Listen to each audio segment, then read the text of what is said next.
بيبدأ الانمي مع 2 من المنظمة مسؤولة عن الاغتيالات وهم في مهمة، وبنشوف القناص اللي بيقتل كل اهدافه بسهولة وكمان بيقدر يقتلهم من ورا العربية وبيصفيهم واحد ورا التاني، وقبل ما يقتلهم كلهم بيسيب المكان وبيمشي، لكن البنت اللي معاه بتقوله انهم يقدروا يقتلوا كل اللي موجودين، فبيقول لها انه عمل المطلوب منه وقتل 6 اشخاص من المافيا، وده اللي المنظمة طلبته منه، وبيعرفها انه مش هيقتل حد تاني، وبيقول لها انهم كانوا عايزين يغيروا شوية ناس من المافيا علشان كده بعتوه يقتلهم، وبيحط القناصة بتاعته في العربية وبيمشوا هما الاتنين، لكنه بيبقى سايق بتهور. ولما البنت اللي معاه بتسأله هو ليه خايف كده، فبيعرفها ان في طيارة درون ماشية وراهم وان حرس الحدود احتمال كبير يهاجموهم، وفعلا بنشوف حرس الحدود وهم راكبين دبابات ورايحين عليهم، فبيطلب منها تهاجمهم، وحرس الحدود هم كمان بيفضلوا يضربوا عليهم بالمدرعات والدبابات اللي معاهم، وكمان بيقدروا يفجروا العربية بتاعتهم، لكنهم بيعرفوا يهربوا قبل ما العربية تنفجر ومحدش بيلاحظ حاجة. بيقرروا انهم يستنوا للفجر علشان الدرون ما يعرفش يحدد مكانهم، فالبنت بتسأله هو ليه بيقتل الناس وطلع قاتل مأجور، فبيقول لها انه من اول ما اتولد وهو عايش حياته في المنظمة، وانه اتربى على طرق القتل لحد ما بقى اشهر قاتل مأجور في المنظمة وهو فخور بكده، وبيعرفها انه هيستقيل من المنظمة علشان كبر، وانه هيشتغل في منظمة تانية في اليابان، وهناك هيعلم المبتدئين طرق القتل زي ما بيعلمها حاليا. فبتتعصب البنت جدا وبتزعق معاه، لكنه بيرفع المسدس عليها، وكمان بيعرفها ان المسدس ده بتاعها وانها فعلا مبتدئة علشان وثقت فيه، وبيديها المسدس بتاعها وبيروح ينام، فبتمسك المسدس بتاعها وتبدأ تهدده انها تقتله، لكنه مش بيديها اي اهتمام وبيطلب منها تنام، فبتفضل تهدده وبيعرفها انها مش هتقدر تضرب نار عليه لانه ببساطة فضل المسدس من كل الرصاص اللي فيه. وتاني يوم بيروحوا المكان سري، وهناك بيكونوا مجهزين جوازات سفر مزورة ومعاهم تذاكر علشان يرجعوا لليابان، وفعلا بيركبوا الطيارة وبتبدأ تتحرك بيهم، وفجأة هما في الجو الموتور بتاع الطيارة بيعطل، والغريب ان في نفس اللحظة واحد من الركاب بيشوف الأخبار وبنعرف ان مجموعة من الإرهابيين خطفوا الطيارة. ساعتها القناص بيعرف البنت اللي معاه ان المنظمة هي السبب ورا كل ده، وان موضوع الخطف ده كذب علشان ينشروها على الأخبار، وانهم عايزين يقتلوه علشان ما يخرجش الأسرار بتاعتهم بره. وبيروح لكابينة الطيارين وبيتفاجئ انهم مقتولين، وفجأة بتيجي طيارة حربية وبتبدأ تهاجمهم، وبيفجروا الطيارة بكل المواطنين اللي فيها، لكن القناص ما بيموتش، وبنعرف ان حد من عالم تاني استدعاه قبل ما يموت، وبنعرف ان اللي استدعته بنت، فبيستغرب القناص من اللي عملته وبيسألها هي ليه عملت كده، لكن البنت دي مش بتكون مهتمة بالكلام اللي بيقوله، وبتبدأ تعرض عليه عرضين، والعرض الأول انه يرجع للعالم بتاعه لكنه هيرجع فاقد الذاكرة، اما بالنسبة للعرض التاني بتعرفه ان هو هيتولد في عالم جديد، وانه هيرجع طفل تاني وهيبقى فاكر كل حاجة حصلت في حياته. ساعتها بيقاطع كلامها وبيسألها هي عايزاه يقتل مين، فبتتفاجئ من ذكائه لكنها بتفضل تكمل كلامها، وبتعرفه ان العالم اللي هو رايحه السحر موجود فيه، وبتطلب منه يقتل البطل بتاع العالم ده، وبتقوله انه لازم يقتله بعد 18 سنة من ولادته، فبيستغرب من كلامها وبيسألها هي ليه عايزة تقتل البطل من الأساس، فبتعرفه ان البطل ده بعد 16 سنة من ولادته هينقذ العالم ويقتل ملك الشياطين، لكن بعد كده هيستخدم قوته ويدمر العالم كله. فبيقول لها ازاي هيقدر يقتل بطل بالقوة دي وهو مجرد بشري عادي، وانه كمان ما يقدرش يستخدم السحر من الأساس، فبتعرفه انها تخليه يختار السحر والمهارات اللي هو هيتولد بيها، وبتبدأ توريله بطايق السحر اللي بتكون بأعداد كبيرة جدا، وبتقوله انه ما يقدرش ياخد البطايق دي كلها وان ليه عدد معين، فبيقاطع كلامها وبيسألها اذا كان يقدر يقتل البطل قبل 18 سنة،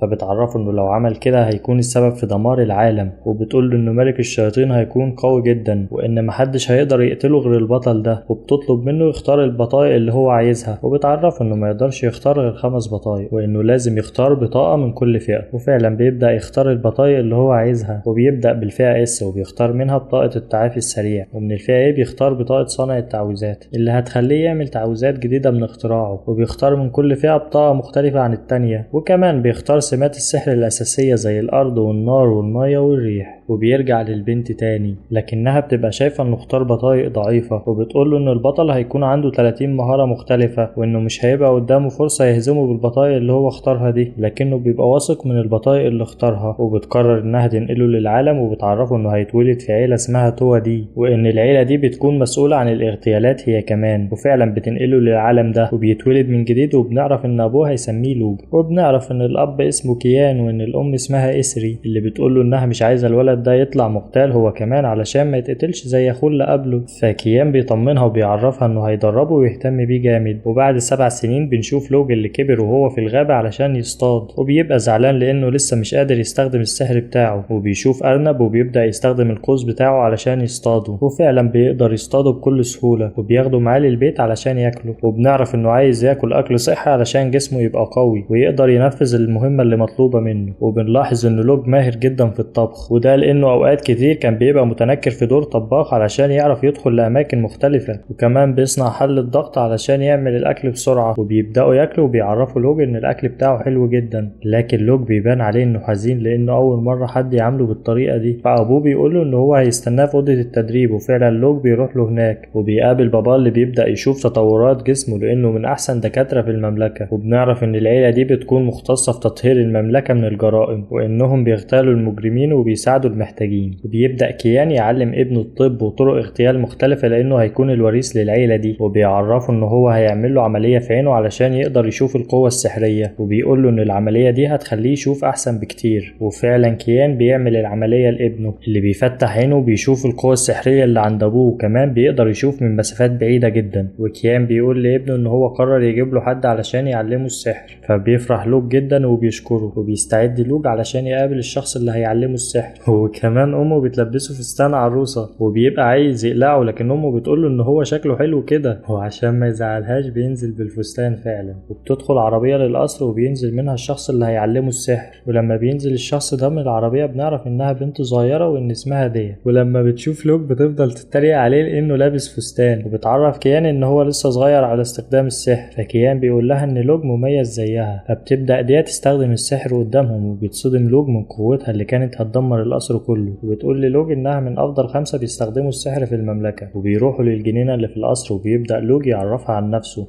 فهي كمان بتعرفه عن نفسها وبتقول له انها اكبر منه ب3 سنين بس، وبتقول له انها تكون مسؤولة عن تدريبه للسحر لمدة اسبوعين. وبتديله حجر غريب وبتعرفه ان الحجر ده اسمه فالو وبيستخدموه علشان يخزنوا فيه السحر بتاعهم، وبتطلب منه يجرب يخزن السحر بتاعه في الحجر ده. فبيبدأ لوج يخزن السحر بتاعه في الحجر اللي بيبدأ ينور، وبتخرج طاقة كبيرة جدا من الحجر ده. فبتتصدم ديا لانه قادر يستخدم السحر ده كله، لكن لوج بيخزن سحر اكتر في حجر فال، والحجر مش بيستحمل السحر ده كله وبيبدأ يتكسر. فديا بتخاف جامد وبتطلب منه ان هو يرميه في ابعد مكان ممكن، وفعلا لوج بيرميه في السماء وبيعمل انفجار كبير جدا اكبر من اللي ديا عملته باضعاف. وبيبان على لوج ان هو مصدوم من السحر بتاعه، وبيجي ابوه وامه علشان يطمنوا عليه وبيسالوا ديان عن اللي حصل، فبتعرفهم ان لوج هو السبب. وعلى عكس المتوقع بيفرحوا لان ابنهم هو السبب في الدمار ده وانه قادر يتحكم في السحر ده كله، وبيطلبوا من ديا انها تعلمه اكتر. لكن ديا بتكون مصدومه لانهم مش متضايقين. فلوج بيطلب منها تديله احجار فال، لكنها بترفض لان الاحجار دي ما ينفعش حد يستخدمها باهمال. وتاني يوم ديا بتطلب من لوج ان هو يحط السحر بتاعه في حجر فال علشان تعرف سمات السحر اللي عنده، وبتعرف ان سمات السحر بتاعه المية والنار، وبتكون مصدومة لان الناس كلها بتتولد بسمة واحدة بس. لكن لوج بيطلب منها تشوف الباقي وبتتفاجئ لما بتعرف ان عنده سمات السحر ال4. ودي بتعرفه ازاي يستخدم سحر الارض، وبيحس لوج بشعور غريب وبيغير لون حجر فال اللي في ايده، وبتعرفه ان التعويذة بتتكون من حروف وارقام بترتيبات معينة، وبيتوري له ازاي يقدر يستخدمها. فبيقدر لوج انه يعمل نحاس من السحر بتاعه، لكنها بتبقى قطعة صغيرة جدا، وبتعرفه ان السحر معتمد على الافكار بتاعته. وبتبدأ هي كمان تعمل نحاس بسحرها، لكن القطعة بتاعتها بتكون احسن من لوج. وبالليل بنلاقي لوج وهو بيكتب التعويذة اللي اتعلمها علشان ما ينساهاش. وتاني يوم بيقدر يستخدم سحر ويعمل قطعة نحاس زي بتاعة ديا، وبيسألها اذا كان يقدر يعمل تعويذة جديدة بنفس الحروف بتاعة القديمة. فديا بتعجبها الفكرة وبتقرر تجربها، وفعلا الفكرة بتنجح وبيقدر لوج انه يعمل مكعب حديد. وبتنصدم ديا وبتقوله انه محدش قدر يعمل تعويذة بنفسه قبل كده.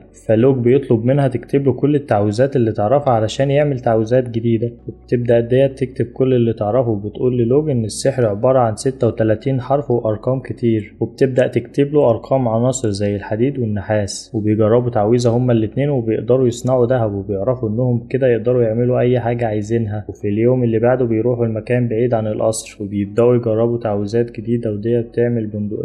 فلوج بيقرر ان هو يعمل مدفع، وفعلا بيقدر يعمل المدفع ده. ولما بيستخدم قذيفة من المدفع ده بيدمر جزيرة كاملة. فبيتفاجئوا هما الاتنين من قوة المدفع ده، وبيعرفوا ان هو هيسبب دمار شامل. وبالليل بنعرف ان الاسبوعين خلصوا وان ديا هتمشي بكرة. فلوج بيعمل لها سكينة من التيتانيوم وبيديها لها كهدية، وبيشكرها على كل اللي عملته معاه. وكمان ديا بتديله حجر فال كهدية. وتاني يوم بتطلب منه ان هو يزورها وبتودعه وبتمشي. فكيان بيعرفه ان هو هيكون المسؤول عن تدريبه بعد كده. كده. وفعلا بياخدوا وبيروحوا السجن وبيعرفوا ان كل اللي موجودين هنا محكوم عليهم بالاعدام. وبيدخلوا الزنزانة فيها بنت، وكيان بيقولوا ان البنت دي قتلت 2 عواجيز وولعت فيهم. فبيروح لوج عندها وبيقطع ايديها وبيعرفها انها تتعذب بسبب اللي عملته، وبتفضل البنت تصوت فبيقوم قاتلها بالسكينة. وبيعدي الوقت وبنشوف اسرة توا دي وهم بيشرفوا على التجار في السوق، وبنلاحظ ان الناس كلهم بيرحبوا بيهم، لكن لوج بيكون مشغول في حاجة تانية وبيدور على ناس عندهم سحر علشان يساعدوه في المهمة اللي باقي عليها 8 سنين. وفي مكان تاني بنشوف عيلة بيسيبوا بنتهم في الغابة، وبتفضل البنت دي ماشية لحد ما بتقع من كتر البرد والجوع وبيتلم عليها قطيع من الديابة. في الوقت ده لوج بيروح للغابة علشان يصطاد، وبيعرف ان في قطيع من الديابة بيهاجموا حد، وبينطلق لوج بسرعة علشان يروح يشوفهم. وفعلا بيوصل للمكان وبيلاحظ ان البنت عندها قوة سحرية كبيرة، فبيتدخل علشان ينقذها. وبيصنع حاجة من المعدن على ايده علشان الديابة ما تعضهوش، وكمان بيصنع سكينة علشان يقتلهم بيها. وبيبدأ يقتل الديابة واحد ورا التاني، وبيبان عليه ان مهاراته اتطورت وبقى قوي جدا. وبيقتل اخر ديب منهم وبيروح للبنت بيسألها عن اللي بتعمله هنا، فبتعرفوا ان اهلها طردوها من البيت لانهم فقراء جدا ومش قادرين ياكلوها حتى.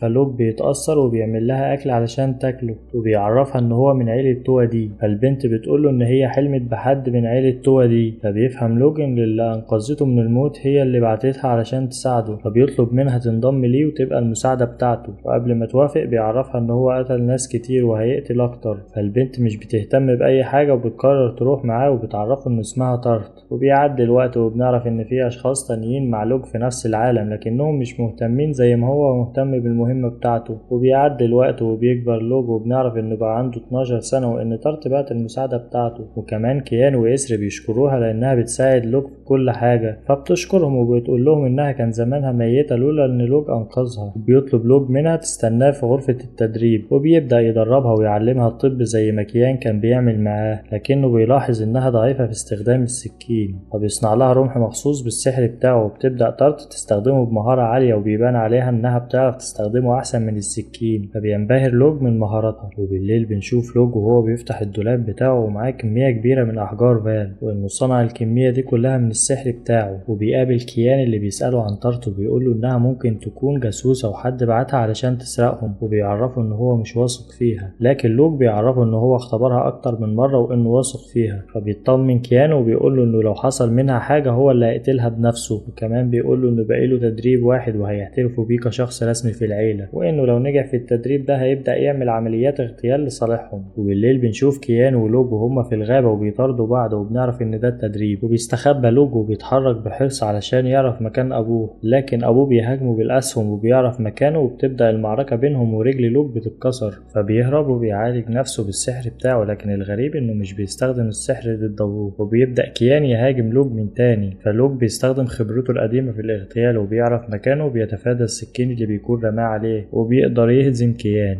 لكنه بيكون مستغرب لان ابنه ما استخدمش السحر بتاعه. فلوج بيعرفه انه لو استخدم السحر بتاعه من البداية كان كسب في التدريب. وبيعرفه كيان ان هو كده بقى اقوى واحد في عيلة توا دي، ومن النهاردة هيبدأ يخرج في مهام اغتيال. وفعلا بنشوف كيان هو ولوج بيبدأوا عمليات الاغتيال بتاعتهم وبينفذوها بكل سهولة. وهم في طريقهم للبيت كيان بيتكلم مع ابنه وبيعرفه ان هو هيروح مهمة لوحده لما يتم 14 سنة، وانه هيتنكر في دور تاجر لشركة بالور. فبيتفاجئ لوج لان الشركة دي من اكبر الشركات، وانه من الصعب يزوروا اي هوية ليهم، لكن ابوه بيكون عامل حسابه لكل حاجة وبيعرفه ان ليه اصحاب في الشركة عليهم جمايل كتير. فبيوافق لوج وبيعرفه انه هيفضل يتدرب طول الفترة دي على دوره الجديد. وبالليل في القصر بنشوف عيلة توا دي كلهم وهم متجمعين، وبيبدأ كيان يحتفل بابنه، وبيتفاجئ كل اللي موجودين لما بيعرفوا ان لوج قدر يهزم باباه. وكيان بيقول لهم ان هو هيكون كبير عيلة توا دي لما يكبر. وبنشوف ان في ولد متعصب وبنعرف ان اسمه رون، وبيفضل يزعق مع لوج لانه هياخد لقب كبير العيلة منه. فبيتدخل كيان وبيسأله عن ايه اللي مضايقه، فالولد بيعرفه انه المفروض يكون هو كبير العيلة وان لوج اضعف منه بكتير، وبيقول له ان لو لوج هزمه يبقى كبير العيلة. فبيوافق الولد وبيقرروا انهم يحددوا مين فيهم الاقوى، لكن لوج بيقدر يهزمه بكل سهولة. وبيفضل كيان مبسوط بابنه وبيتفاخر بيه قدام الناس. وبعد ما الحفلة بتخلص لوج بيروح علشان يعتذر لرون، وبيعرفه ان هو هزم ابوه هو أقوى شخص في عيلة توا دي وإن مفيش فرصة قدامه إن هو يكسبه، وبيعرض على رون إنه يكون المساعد بتاعه لما يكون كبير العيلة وبيديله سيف هدية، فبيوافق رون إنه يكون المساعد بتاعه. وبعد سنتين بنشوف لوج هو وتارت بيجهزوا علشان يروحوا لمهمة الاغتيال، وبيودعوا كيان وإسري وبيمشوا وبيوصلوا لمدينة اسمها ميليتو، وهناك لوج بيغير لون شعره للأسود.